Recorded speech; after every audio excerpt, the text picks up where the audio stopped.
What is up, crypto family? Welcome back to another video where I'm bringing those daily crypto news articles. This one comes out of the Bitcoin magazine, and it's on how Bitcoin protects private property rights.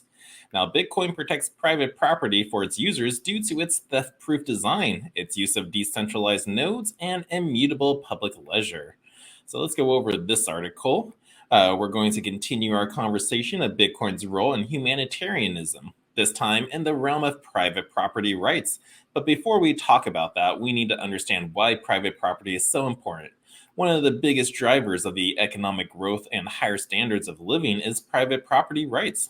This is the idea that you own the fruits of your labor, as well as anything else you purchase with the fruits of your labor. To illustrate this, let's say you are working at a company and you save enough money to buy a car. The money you earn, which is the fruit of your labor, and the car are both your property. The government has to protect your property from theft by other private individuals, and the government itself cannot take your property without due cause and or just compensation. So here's that photo of Uncle Sam, no robbery, and with capital.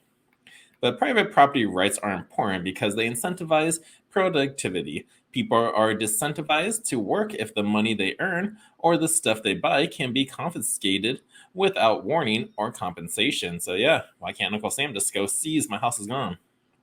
And in a society where people are disincentivized, I can't say that word, to work, there are fewer products and services available and less innovation occurring. These three factors are the key drivers in improving a region's standard of living. Private property rights are the reason why there are better cars every year, better phones, computers, and faster internet.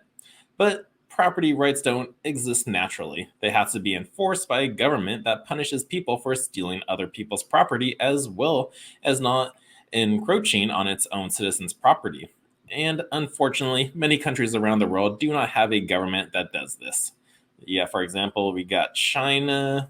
I do not know those flags, I'm sorry. But for example, the Chinese government will cut off people from Alipay and WeChat Pay, popular Chinese payment systems, if they make statements that go against the current authoritarian regime. Russia will freeze people's bank accounts if they spread news that works against the Kremlin and its interests. And in 2021, Nigeria froze the bank accounts of citizens protesting against the government. Here, I guess that those were those articles. The lack of respect for private property harms these countries' citizens and keeps them in a worse state of living relative to other freer countries. It's not a coincidence that democratic countries are much wealthier than authoritarian countries. There is an image of China, there's an image of Russia, and there's an image of Nigeria. So, yeah. Now, how does Bitcoin protect property rights?